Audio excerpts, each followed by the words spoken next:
Hello, everyone, and welcome to the Jeffrey Epstein Show. I'm your host, Bobbycapucci, and this is Daily Drop number 205.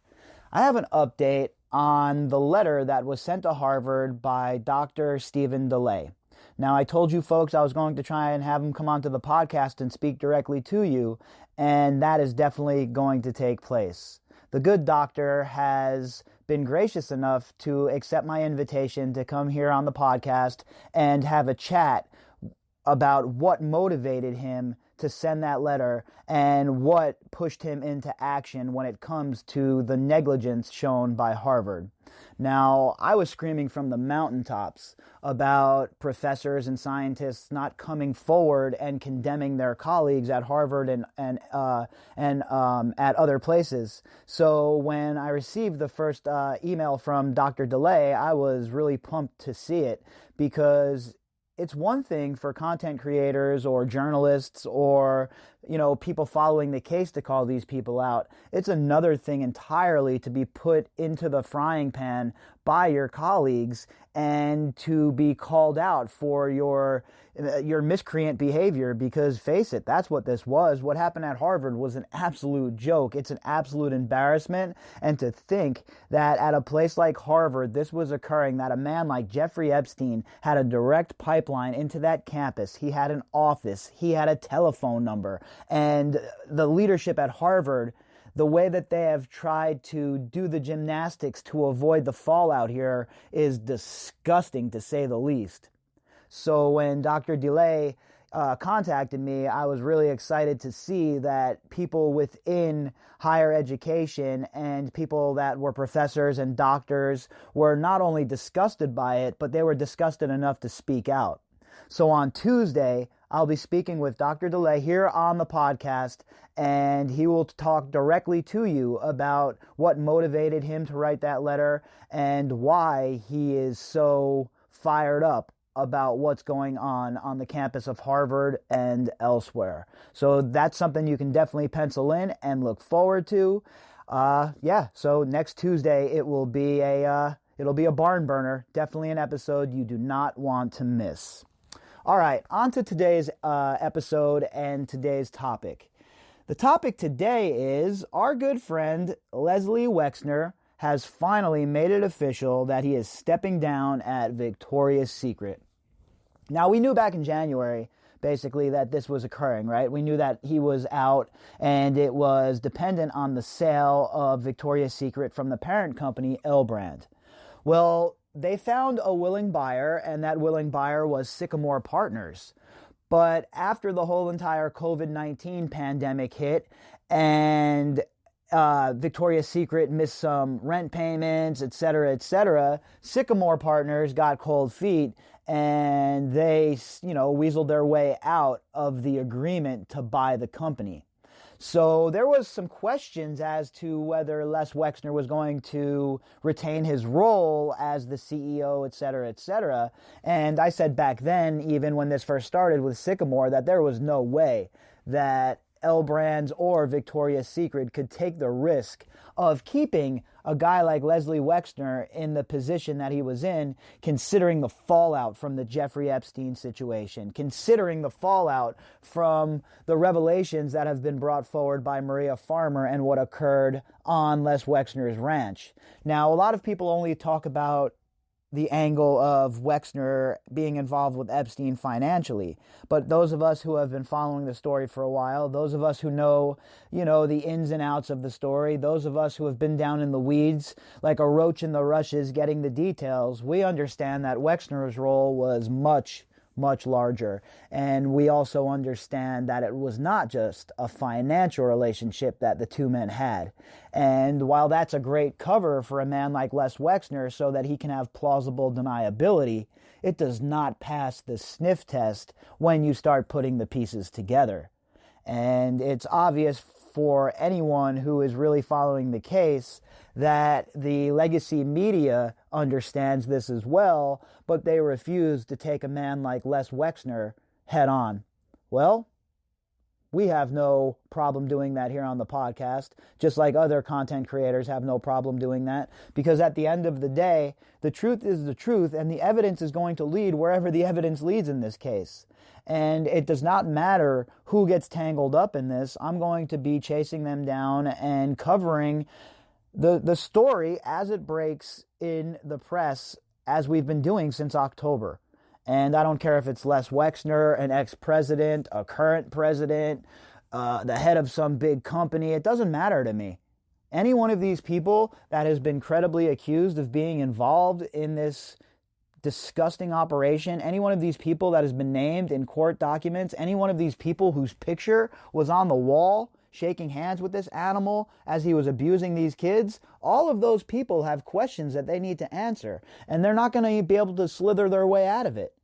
Not this time, not anymore. The narrative is no longer theirs to control, folks. The narrative is yours. And what I mean by that is you're the consumer of the news. You get to choose what the narrative is. You get to choose what you're going to pay for, what sort of information you're going to pay for. And their BS line and their nonsensical, weak-ass coverage of people like Leslie Wexner is just not going to cut it moving forward. You just take a look at all of the cuts at a lot of these outlets, and you see the pressure that they're under, but they've made their own bed. I don't have any sympathy for them because they've made their own bed by being not credible. And the last 4 years has been one of the most piss-poor examples of journalism I have ever seen in my life. Journalists are not supposed to be political hit job artists, okay? You could say, now don't get me wrong, that's perfect for, the idiots with the TV shows. That's exactly what their job is. But when journalists start getting involved in that sort of thing, they lose a lot of credibility with at the very least half of the population, and then therefore we're running two narratives that are competing, and neither of them are really in reality. And then what really occurs is, the most lasting effect is nobody believes what the legacy media is saying. And that's where we're at here with Leslie Wexner, right? Nobody believes the legacy media when they run puff pieces on him, and nobody was going to believe them if they tried to rehabilitate his image. So therefore, Leslie Wexner had to step down. And it's because the narrative is no longer being controlled by him and his cohorts in the legacy media. You, the people who are consuming the news, you, the people who are putting out their hard-earned cash for this information, you have steered the narrative in a different direction. And that direction is not good for people like Leslie Wexner, right? And the writing is on the wall. If this was even 10 years ago, he would not have stepped down. You think a man like this would have stepped down and left all that power on the table? There's no way. There's no way a guy like this is ever going to cede power unless it's taken from him. And that's what happened here. The power was taken from him. The narrative was taken from him. And as you know, I believe, and I'll say it again, that information is even more valuable than currency to these people. So when the information comes out and Leslie Wexner is no longer in control of the narrative, you see how it becomes a real bad situation for him, and you see how he has there's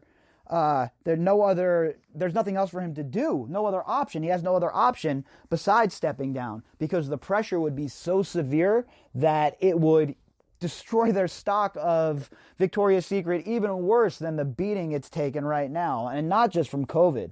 It was on its way out in the first place. COVID is just, an accelerant at this point. It was already a dumpster fire, but it's like somebody came by and threw a bunch of gasoline on it when COVID rolled through. And that's what we have at Victoria's Secret, and that's why there was no chance that Wexner was ever going to be able to weather this storm.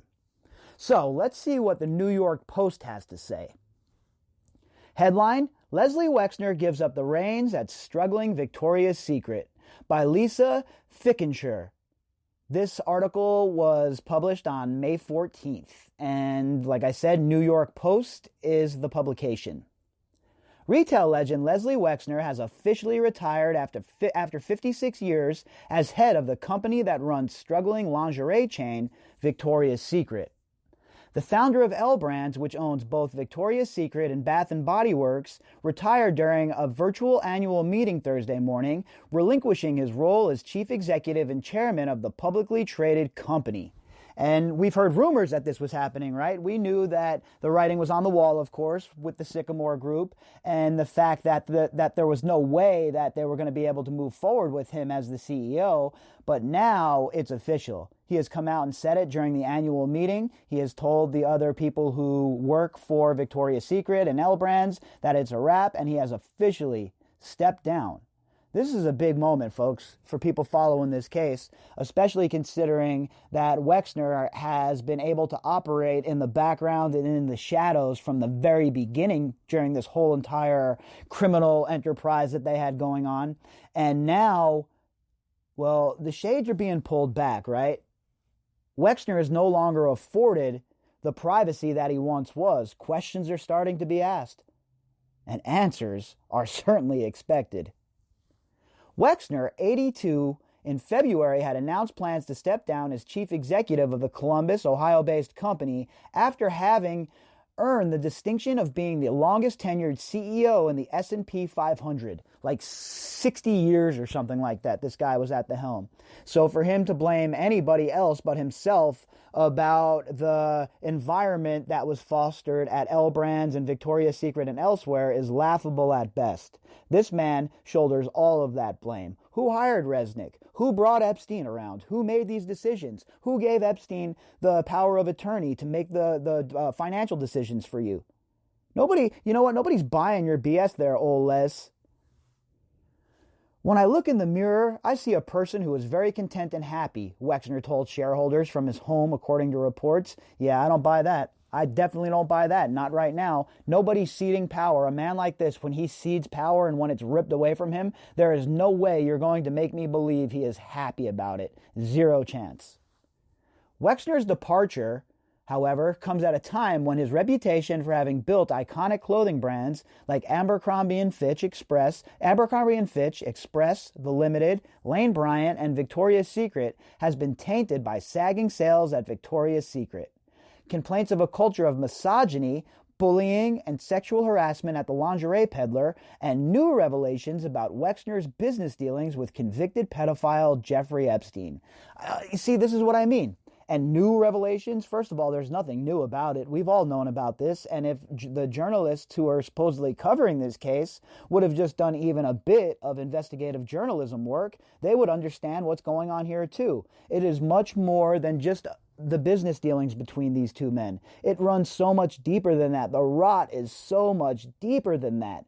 And it's mind-boggling to me that these journalists can't wrap their mind around that yet.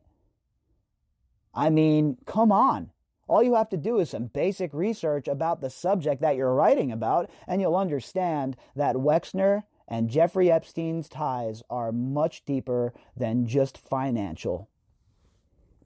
The late Epstein was Wexner's financial manager and has been accused of abusing his ties to the company by proposing as a recruiter for Victoria's Secret. Oh yeah, he was abusing his ties to the company. He had power of attorney. Wouldn't that mean he's in control of Victoria's Secret as well? He wouldn't have to fake anything. He just shows up and says, hey, look, I'm in control of all of Wexner's money, blah, blah, blah, blah, blah, blah, blah. I'm the man. If you want to get yourself a job at Victoria's Secret, you want to be one of the angels, you want to be one of the models, I'm going to need to see you in my trailer. And you mean to tell me that nobody on set knew what was going on? Nobody around took a double take on about Epstein showing up at the shoot? Or were they told by Les Wexner or somebody representing Wexner that Epstein was all good and he was the man and he was allowed to do whatever he wants? Which one seems more likely to you? To me, it definitely seems like the second choice. Epstein had full power. Everybody knew that Epstein and Wexner were boys. Everybody knew that Epstein was operating with the full favor of Les Wexner. It wasn't like Wexner was being taken for a ride here, taken advantage of. You're not gonna fool me with that. Oh, he's just an old bumbling fool routine, because that's not what Wexner is. He's a shrewd businessman, and he's a lot more. Wexner's departure also comes amid growing uncertainty over the future of Victoria's Secret after a deal for private equity firm Sycamore Partners to take a 55% stake in the lingerie giant fell apart. Sycamore called the deal off in April, claiming that L Brands had violated the terms by closing stores during the COVID-19 pandemic. And it was the perfect out for Sycamore, right? They didn't want to be involved in that. They saw the writing on the wall after COVID-19 showed up. They understood going forward that it was not a sound investment. It was not a proper investment. And even though they have some fixation with the brick and mortar sector, even they were hesitant and even they pulled back. So Victoria's Secret is a sinking ship. And L Brands is not going to get very much money for it if they piece it off. And it's going to end up like being sold in Walmart eventually. Because that's how far this product has fallen, this line has fallen, and this once giant of industry is now on its knees, barely alive. And I'll tell you what, I'm happy to see it happen. I'm not happy for the people that have jobs with the company, obviously, or anyone losing their income or anything like that. But as far as Wexner goes, this was one of his babies. He loved this company, right? This was probably his favorite out of all of them. And to see it just completely and utterly taking the route of the Titanic after hitting the iceberg, I get a bit of satisfaction out of it because I know it is a thumb in the eye of Les Wexner, and any way that we can land a shot on a guy like Wexner, rub a finger in his eye, make his life a little bit more miserable considering his role in Jeffrey Epstein's operation for all of these years. And in my opinion, his not only role, but his mentorship of Jeffrey Epstein. Well, I'm down for that, and I take joy in it. I know that sounds pretty bad, but I don't care.